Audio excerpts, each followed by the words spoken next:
Good afternoon. Welcome to the Fall 2022 Michigan Medicine Memorial Service. I want to thank each of you for being here.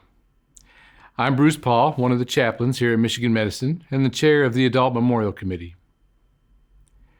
So much has changed in the past couple of years, and we're grateful for the positive changes, such as technology, that allows us to gather virtually once again. Together, wherever we are connected, and we remain united in this memorial service in honoring the loved ones who have died from July 2021 through June of 2022. We gather today remembering our loved ones, not only in grief, but also in hope as we celebrate their light and their life. Stars are openings in the sky where our loved ones shine. That's the theme for the Michigan Medicine Adult Memorial. Perhaps you have your invitation postcard handy, and if you do, I encourage you to take a look at the back of it for a moment, and you'll see the name of the coordinates of a star that we have named in honor of your loved ones. We'll put the name and the coordinates here on the screen for you as well. You can use the coordinates to locate the star if you like. The name of the star is Saudade or Saudade 2022. A saudade is a Portuguese word for the love that remains. Sadness from missing someone loved, or happiness from experiencing their love. While we formally celebrate this love and light of our loved ones today, you can also remember them when you look up at the stars at night, knowing that one of those stars is named in their honor.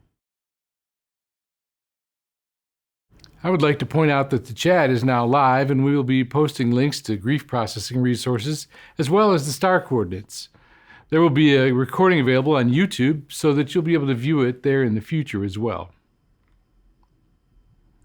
Now, on behalf of the Adult Memorial Committee, I want to thank all our speakers, readers, performing artists who volunteered to make today's program possible. But most of all, thanks to you for allowing us to honor your loved one and remember them with you. At this time, we're going to begin with our first reading. A poem set to the theme, read by one of our Memorial Committee members, educational nurse specialist and adjunct clinical instructor in the School of Nursing. Please welcome Chris Conrad. Thank you, Chaplain Bruce. The star. A light went out on earth for me the day we said goodbye. And on that day, a star was born, the brightest in the sky. Reaching through the darkness with its rays of purest white, lighting up the heavens as it once lit up my life. With beams of love to heal the broken heart you left behind, where always in my memory, your lovely star will shine.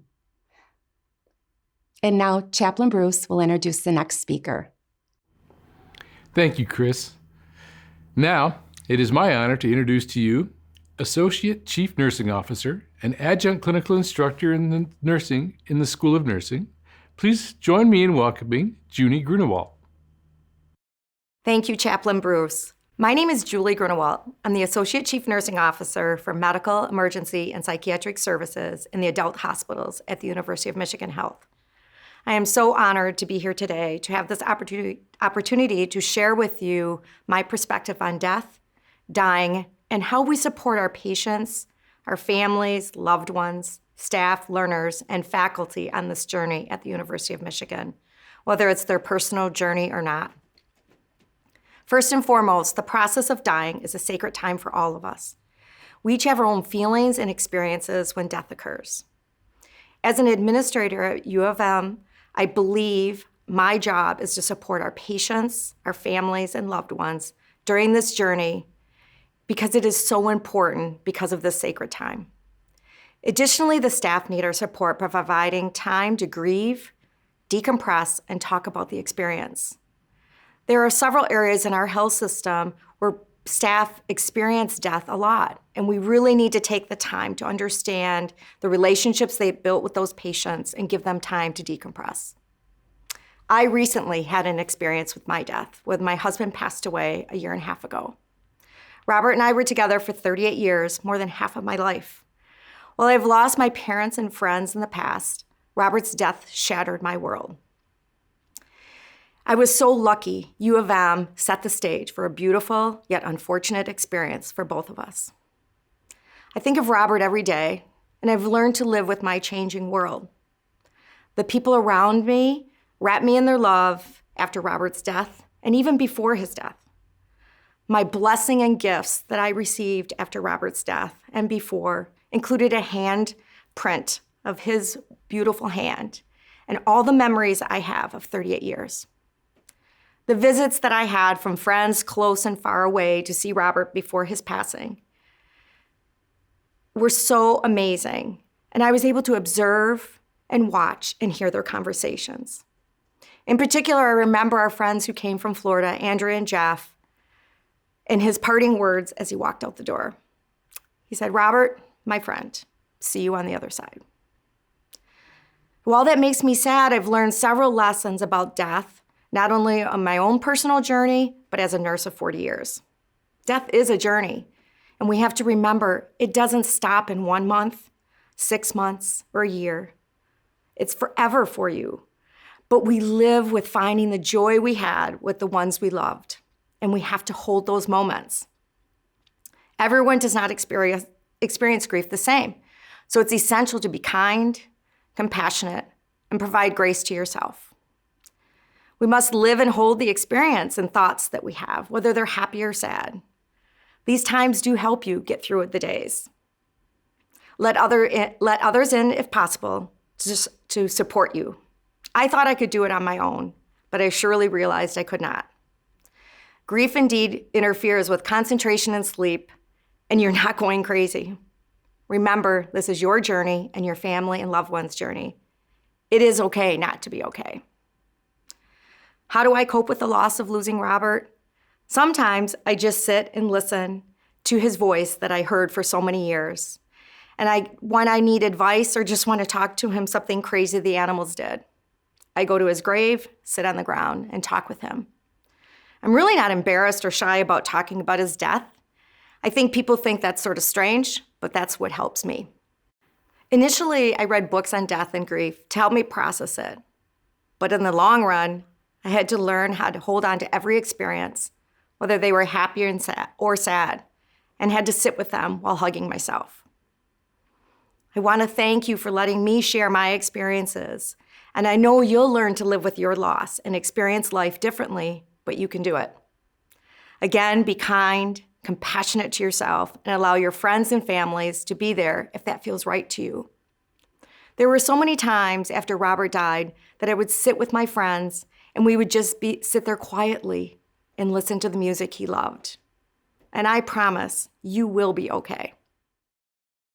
Thank you, Julie.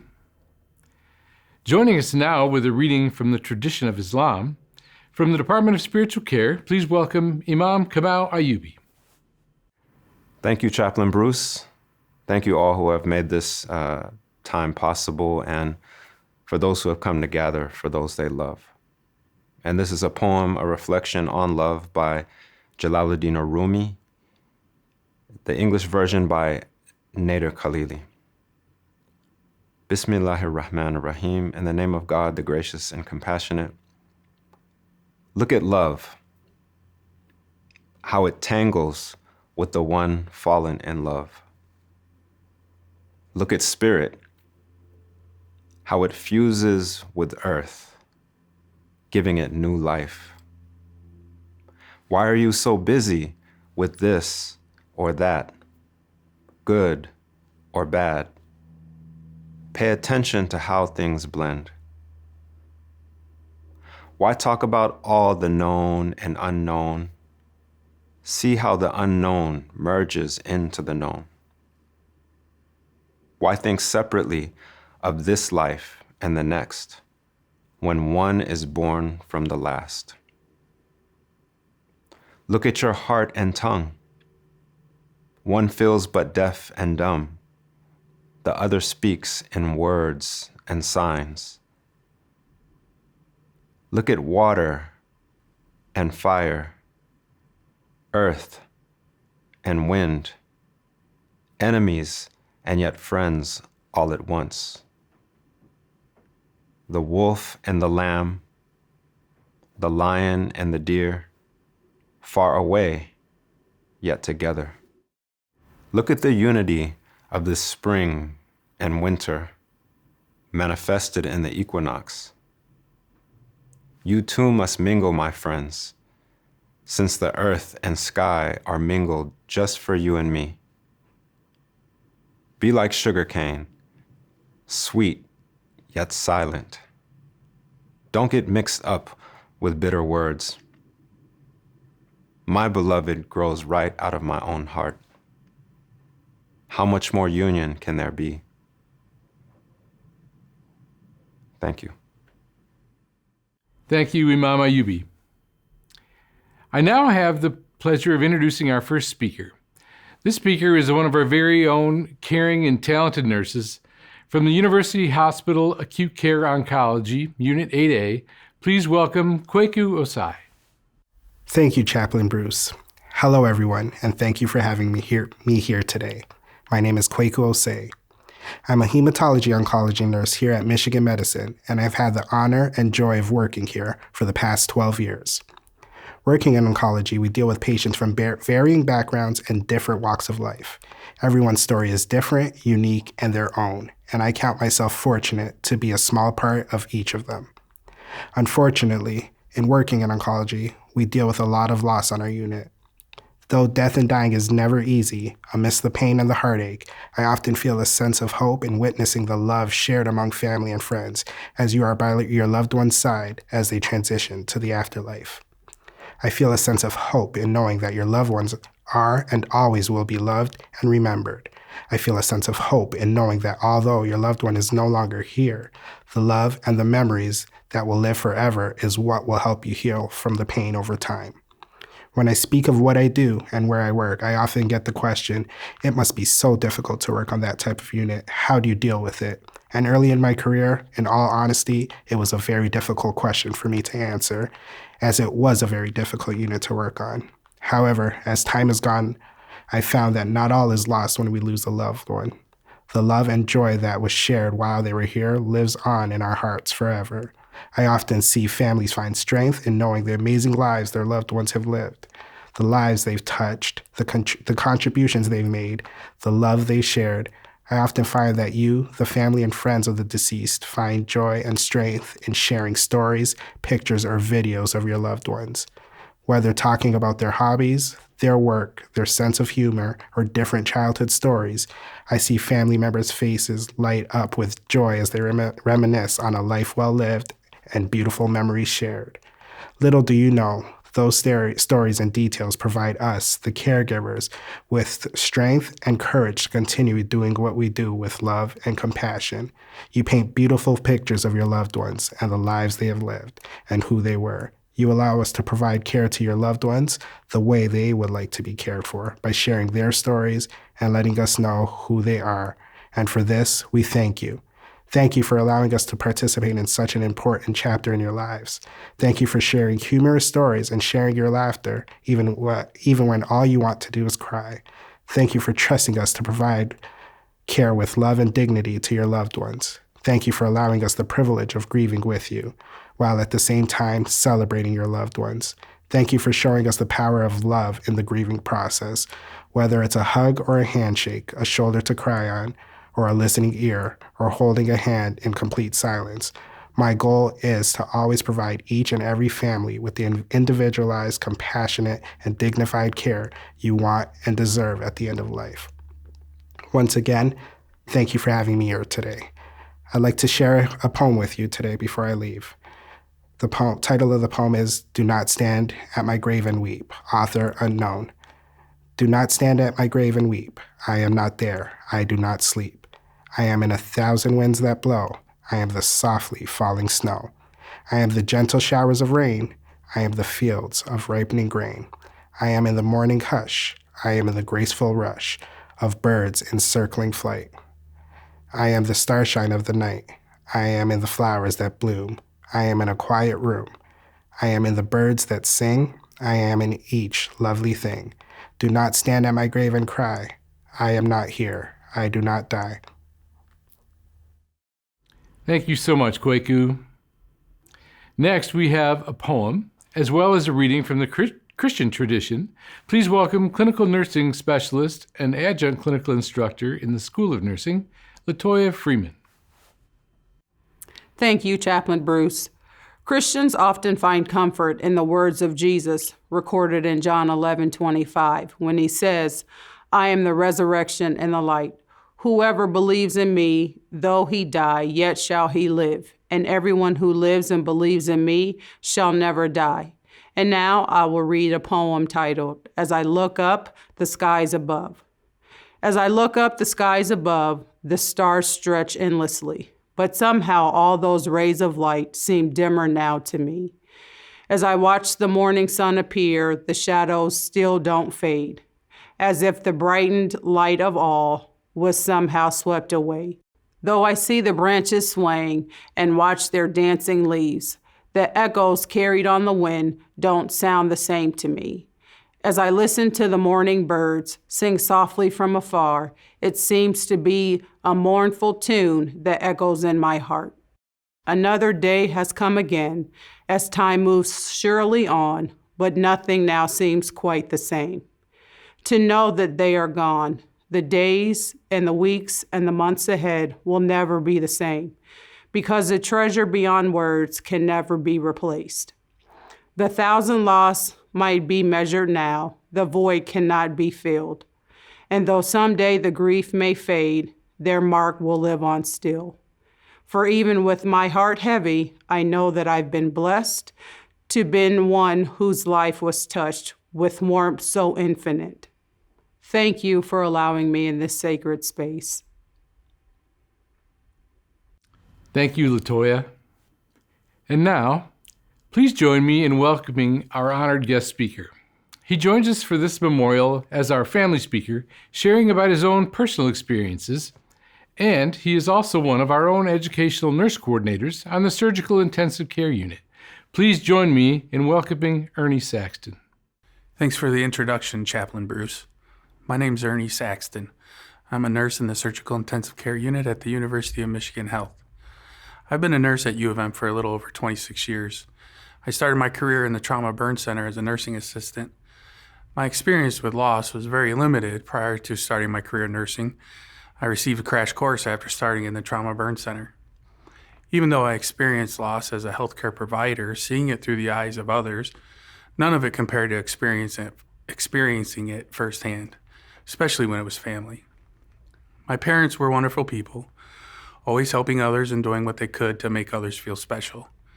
My father, Ernie Jr., I'm the third and still called Little Ern by my cousins, aunts, and uncles, was into his 76th year and was dealing with dementia, in addition to onset of Parkinson's disease following a life of taking prescription medications to treat his bipolarism, which was triggered by his time in the Marine Corps. I was unaware of the stage of his dementia, as he had his best days when his grandkids and I would visit. My mother was in her 71st year.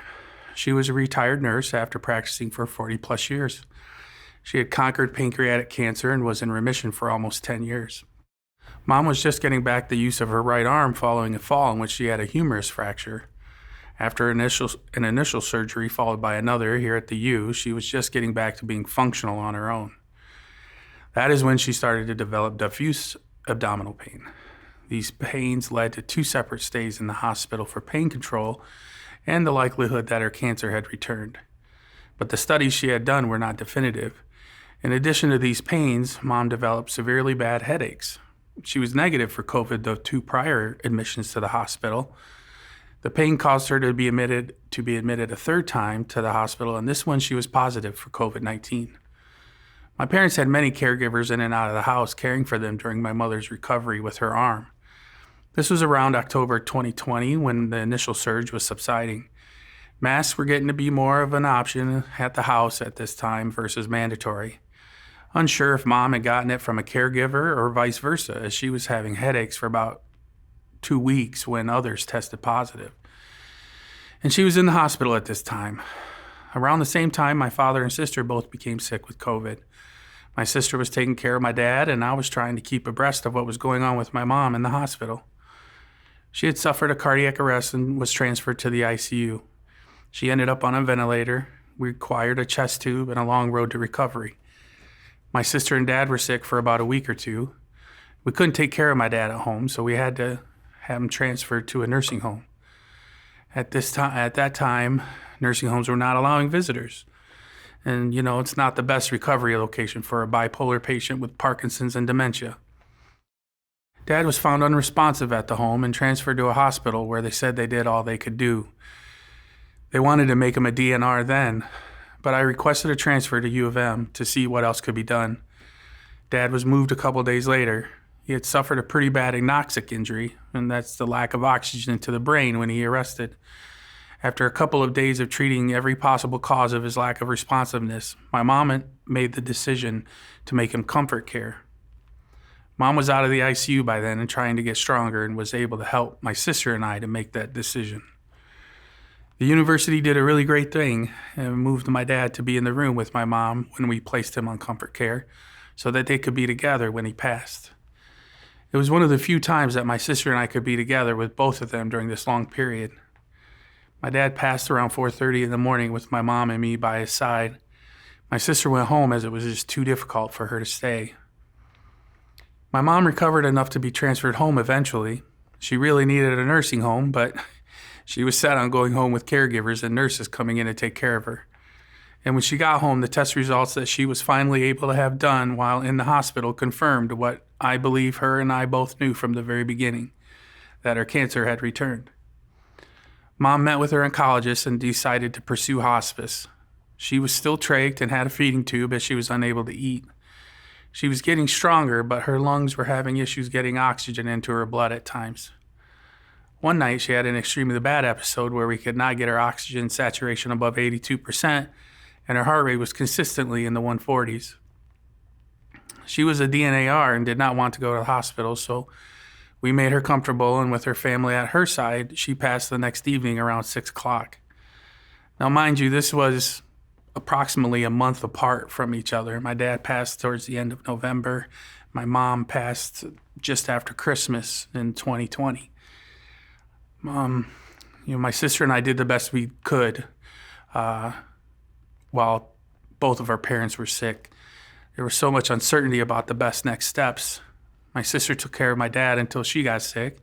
I attempted to keep my mom updated about what was happening as her condition would allow. We Zoomed frequently to see how she was doing.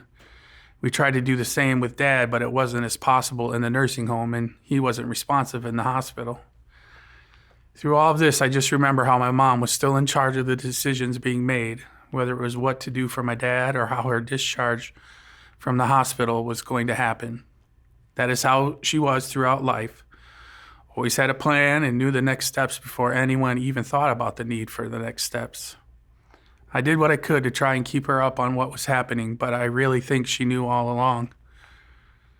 And once she was discharged from the hospital, I think she knew what was going to happen. She knew her cancer was back, and she knew what that meant. She wasn't going to do another round of chemo. She didn't want to do all that again. I think she did it the first time for her family, and without my dad around, she felt she had done enough to make sure my sister and I were okay. And she was okay with whatever God decided. I just tried to be there and support whatever decision she made. I did not like them, but I tried to understand. I pushed her more than I should have to keep going. I should have just supported her and not been such a nurse, just been her son. I know that they are both in a better place. My dad free from the voices in his head, the inability to function without spasms and dyskinesias, and the confusion of dementia. My mom was free from pain and the ability to move again. They are together up there somewhere enjoying each other. I think about them every day. Early on after they passed, it was hard, like I didn't want to think about them because it made me sad or angry. Unsure if we did everything the best that we could to take care of them. But then I would think about the other part, that they are together and free from pain and the detention of their disease. My mom and pops loved each other very much. It had just been their 52nd anniversary the August prior to their passing. My dad was a gruff old vet that had a bark that was way worse than his bite, and my mom was a saint that would always say a word to get him to smile. My dad would help anyone in need. I shared at his funeral about the time I woke up in the early morning during the blizzard of '78, and I looked outside and, snow was blowing all over the place and just tons of snow. He was outside helping to push cars out of the snowdrifts. He never met a human that he wouldn't help if he wasn't able to. My mom was just as caring, not only as a mother, but as a nurse. I had a classmate in high school that needed to be admitted to our small town ICU after a wrestling meet where he suffered a liver laceration. My mom took care of him, and he said that she was the most caring human being he had ever met. There are so many times that something happens and I think of my parents.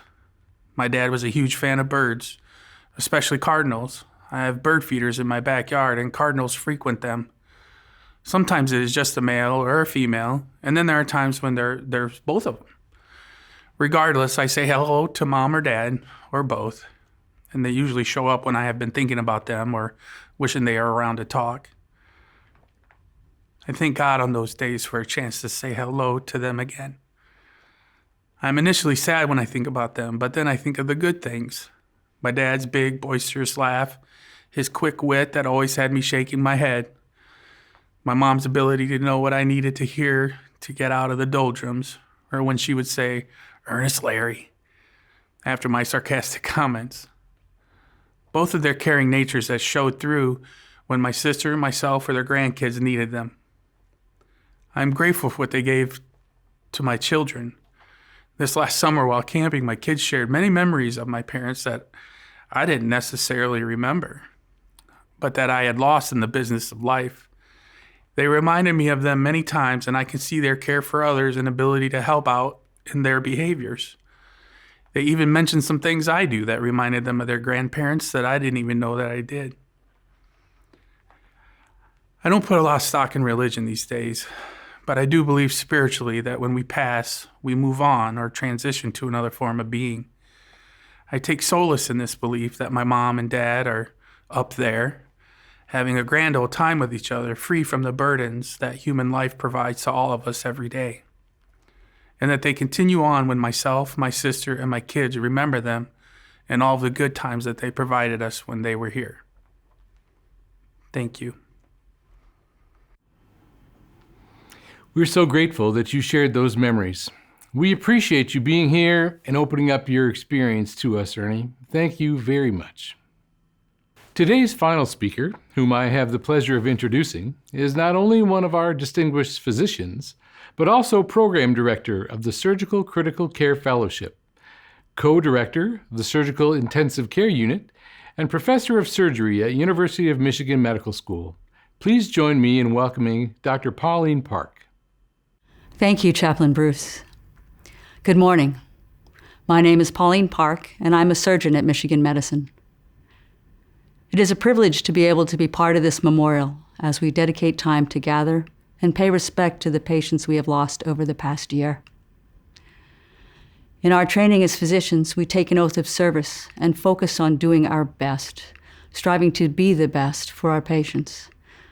As a surgeon in the intensive care unit, I work with a team of so many other talented individuals, all of us centered at a complex devoted to improving the health and lives of our community. We represent a proud pinnacle of technology in a society that values life. But in our zeal, we often mistake our efforts as the measure of what matters.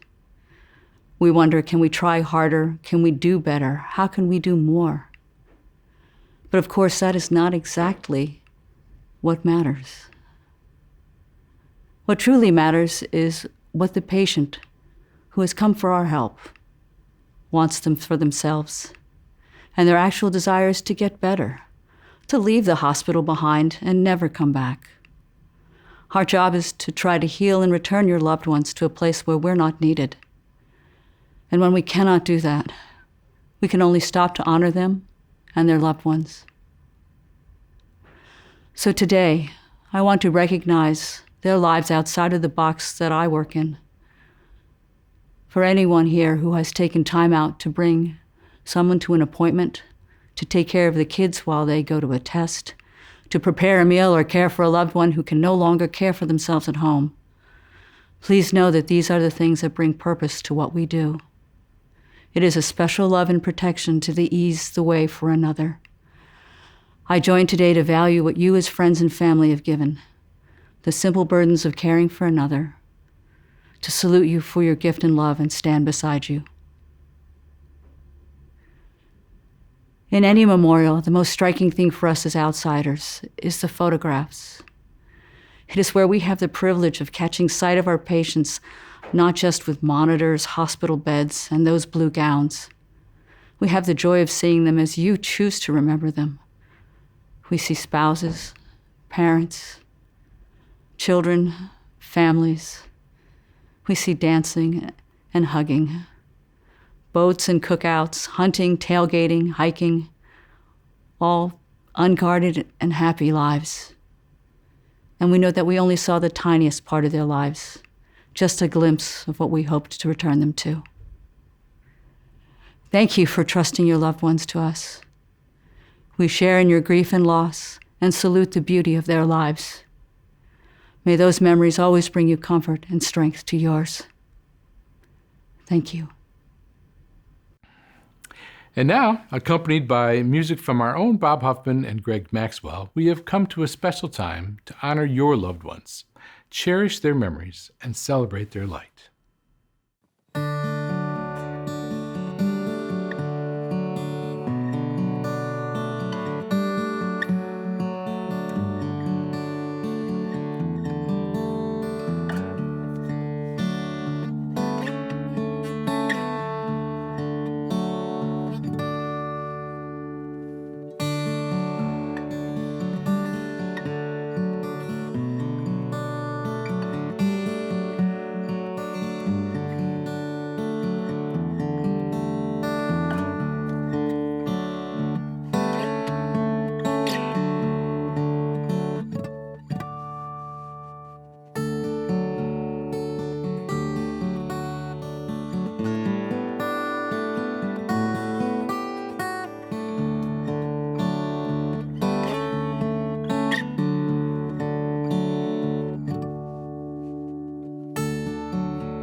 so many loved ones who brought light into the lives of so many others. It is such an honor to share this time with you. Now, with a final reading in the tradition of Judaism, please welcome Rabbi Sarah Adler. Thank you, Bruce. Psalm 23. Mizmor LeDavid. The Lord is my shepherd, I shall not want. God makes me lie down in green meadows, leads me beside the still waters, restores my soul. God guides me on the path of righteousness for his name's sake. Though I walk in the valley of the shadow of death, I fear no harm, for you are with me. Your rod and your staff, they comfort me. You prepare a banquet for me in the presence of my foes. You anoint my head with oil, my cup overflows. Surely goodness and kindness shall be my portion all the days of my life, and I shall dwell in the house of the Lord forever. We remember them. At the rising sun and at its going down, we remember them. At the blowing of the wind and in the chill of winter, we remember them. At the opening of the buds and in the rebirth of spring, we remember them. At the blueness of the skies and in the warmth of summer, we remember them. At the rustling of the leaves and in the beauty of autumn, we remember them. At the beginning of the year, and when it ends, we remember them. When we are weary and in need of strength, we remember them. When we are lost and sick at heart, we remember them. When we have decisions that are difficult to make, we remember them. When we have joy we crave to share, we remember them. When we have achievements that are based on theirs, we remember them. For as long as we live, they too will live, for they are now a part of us as we remember them. Thank you all so much. Thank you, Rabbi Sarah. Please enjoy a moment of music with Bob Huffman and Greg Maxwell on guitars and Reverend Tracy Huffman on vocals.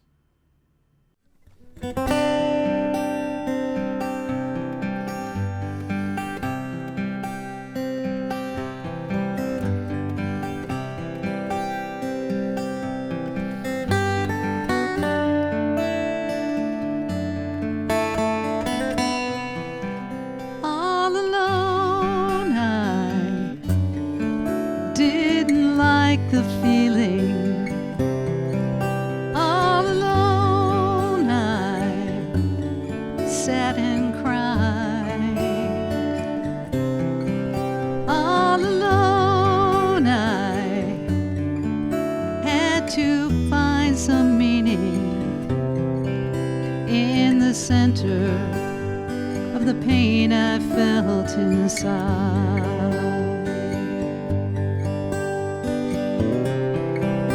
All alone, I came into this world. All alone, I will someday die. Solid stone is just sand and water, baby. Sand and water, and a million years gone by.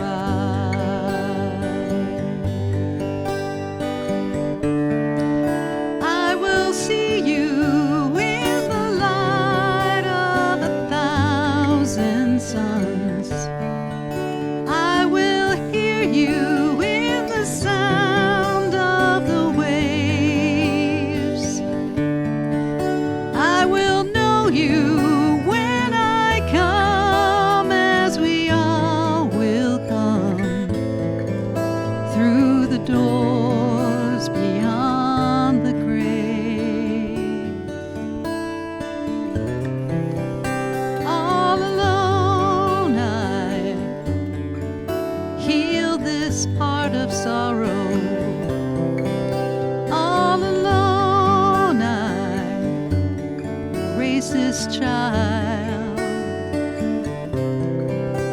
flesh and bone, he's just bursting towards tomorrow, and his laughter fills my world. And where's your smile?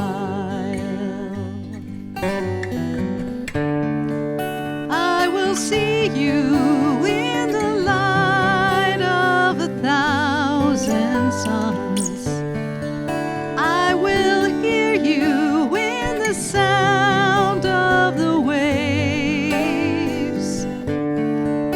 I will know you when I come, as we all will come through the doors beyond the grave.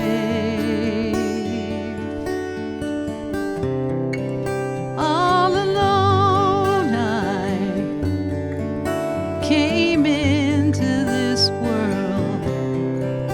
All alone I will someday die. Solid stone is just sand and water, baby. Sand and water, and 1,000,000 years gone by.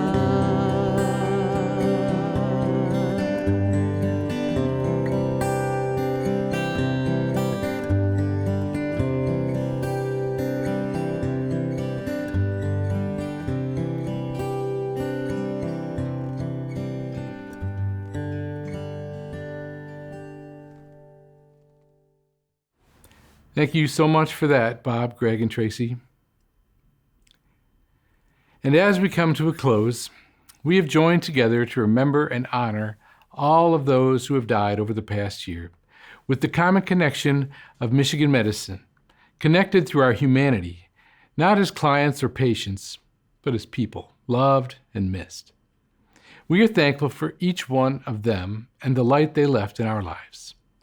May peace and healing embrace each person here. May the blessing of light be upon us as we continue to remember those who have died. May the treasured memories comfort us, for they have left a light in our hearts that will shine forever. May their light gleam bright as we continue to heal. May the legacy of their love and light live on through all the lives they touched. And may each of us find and connect with the source of our peace as we gaze at the shining stars. Amen. This concludes our program. Thank you all for participating and sharing your loved ones with us. Peace be with you all.